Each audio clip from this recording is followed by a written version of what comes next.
No data leaks, no weakness, China's Great Wall of cyber independence. For decades, the global internet was envisioned as a boundless frontier, an open exchange of information unfettered by national borders. A digital Wild West, where ideas and data flowed freely, supposedly democratizing access and fostering unparalleled connectivity. But as the digital realm became inextricably linked with national security, economic power, and societal stability, a new philosophy began to emerge, challenging this very notion of a borderless web. One nation, above all others, has not merely adopted this philosophy, but has systematically engineered an entire digital ecosystem around it. We're talking about a nation that views cyberspace not just as a domain, but as a new territory for sovereignty. This isn't just about defensive firewalls, it's about a comprehensive top-down strategy to achieve complete cyber independence. This isn't just about protecting against attacks, it's about absolute control over the flow of information, the very architecture of connectivity within its borders. What if I told you that a nation has built a digital fortress so formidable, so intricately designed, that it fundamentally redefines the concept of national data control? A system that, while controversial to some, offers an undeniable case study in centralized cyber resilience. Today, Revo now plunges into the depths of China's extraordinary pursuit of cyber sovereignty, a strategy that, for better or worse, is reshaping the global digital landscape and challenging the very principles of internet freedom as we know them. The traditional Western approach to cybersecurity often focuses on a multi-stakeholder model, promoting an open, global internet while attempting to secure its individual components. China's vision, however, is fundamentally different. It's rooted in the principle of cyber sovereignty, which asserts that nations have the right to govern the internet within their own borders, much like they govern their physical territory. This concept, formalized in its national cybersecurity strategy, fundamentally underpins its approach to data and digital infrastructure. Consider the sheer scale of the challenge. A nation of over 1 billion people, rapidly digitizing every aspect of society, from commerce to governance.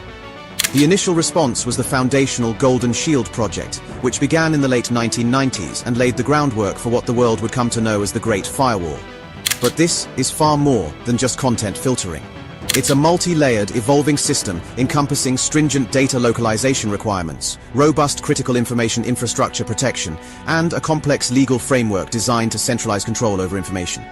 The driving force behind this comprehensive approach is multifaceted. National security, maintaining social stability, economic protectionism, and fostering a domestic technology industry. Every piece of this intricate puzzle, from the mandated use of domestic technology to the strict controls on cross-border data transfers, serves this overarching goal of self-reliance and digital autonomy.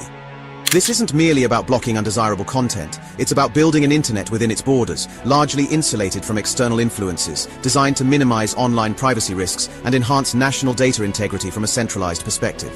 It's a strategic move to ensure that critical data, from personal information to state secrets, remains firmly within the nation's grasp. To truly grasp the ambition behind China's Great Wall of cyber independence, we must understand its legislative bedrock. At its core are 3 monumental laws: the Cybersecurity Law, CSL of 2017, the Data Security Law, DSL of 2021, and the Personal Information Protection Law, PIPL of 2021. These aren't isolated statutes, they form a comprehensive, interlocking legal framework. The CSL is the foundational law, mandating network security and establishing the requirements for critical information infrastructure operators, CIIOs, which include entities in sectors like public communications, energy, finance, and transportation. It dictates that personal information and important data collected by CIIOs must be stored domestically. The DSL takes this further, classifying data based on its importance to national security and public interest, subjecting it to varying levels of protection and, again, emphasizing localization.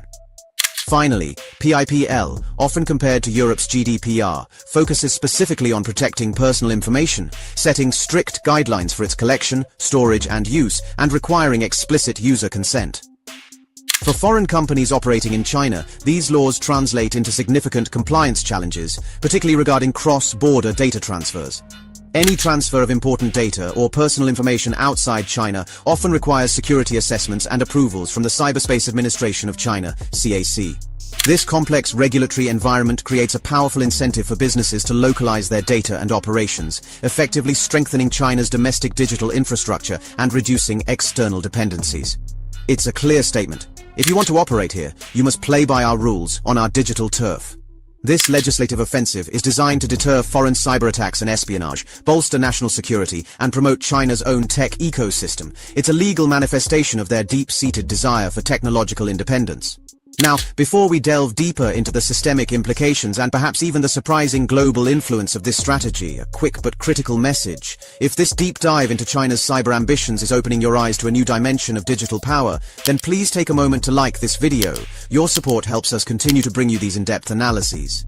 Share this content with your network, because understanding these global shifts is crucial for everyone navigating the digital age.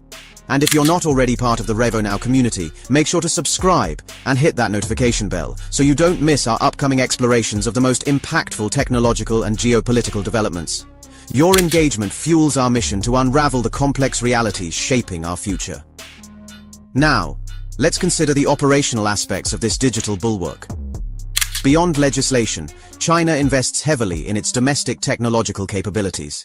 The development of its own operating systems, semiconductors, and encryption standards is a key part of this long-term strategy. The cryptography law, for instance, regulates the use and management of cryptographic technologies, further centralizing control over the very tools that secure digital communications.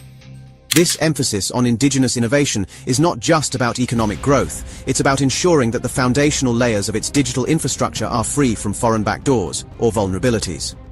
Furthermore, China's approach includes extensive monitoring and filtering systems, colloquially known as the Great Firewall, which employs advanced techniques like deep packet inspection to manage content flow and block access to specific foreign websites and applications. This level of granular control over information circulation is unprecedented in its scale and sophistication, reflecting a profound commitment to maintaining information security and social stability within its digital borders. The Great Wall of Cyber Independence is more than just a defensive structure. It's a dynamic, evolving system with profound implications both domestically and globally. Domestically, it aims to create a secure and orderly cyberspace by minimizing external cyber threats and ensuring that information aligns with national interests. This has led to the rise of a powerful domestic tech ecosystem, with Chinese companies dominating their local market, insulated from direct competition with global tech giants. Think of the internal alternatives to Google, Facebook, or Amazon, robust platforms developed and controlled within China. This fosters a unique digital experience for Chinese citizens, one largely curated and contained. Globally, China's cyber sovereignty model is gaining traction among certain nations, particularly those that prioritize national control over absolute internet freedom. It presents an alternative vision to the Western-centric model, advocating for multilateral governance of the internet, but with a strong emphasis on national rights within cyberspace. This is a subtle yet significant shift in the global discourse on internet governance. The strategic focus on critical information infrastructure protection extends beyond mere data. It encompasses the very systems that power a modern society. Energy grids, financial networks, transportation systems, all are deemed critical and subjected to rigorous security assessments and localization requirements. This ensures that even in the face of sophisticated attacks, the nation's essential services remain resilient. The long-term vision is clear: to become a global cyber superpower by 2030, setting standards and influencing the future of digital governance on the international stage. This isn't just about protecting data, it's about projecting power in the digital domain, shaping the very rules of engagement in a world increasingly defined by technological prowess. And now, the core revelation, the true strategic genius, and perhaps the most debated aspect of China's Great Wall of Cyber Independence. It's not just about building walls, but about orchestrating an entire national digital identity. This isn't simply data protection, it's an ambitious redefinition of the digital self within a national framework. Every layer, from hardware manufacturing to software development, from data storage to personal information usage, is meticulously designed to align with a centralized vision of control and security. The Great Wall isn't a static barrier, it's a living, breathing digital organism, continuously adapting, learning, and reinforcing itself. This holistic approach means that every byte of data, every digital interaction, and every online service is, in essence, part of a unified, self-contained national digital ecosystem. This level of digital autonomy allows for unparalleled centralized control over information flows, enabling rapid response to perceived threats and a proactive stance against any form of digital infiltration or data exposure.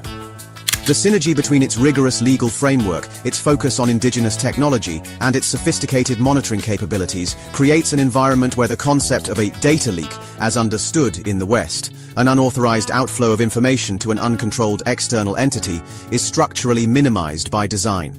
Instead, data remains within a system under the nation's direct purview. This is the ultimate reveal. China's Great Wall isn't merely a shield against external threats, but a sophisticated system for achieving comprehensive digital self-determination at a national level, ensuring that information remains a resource firmly within its borders.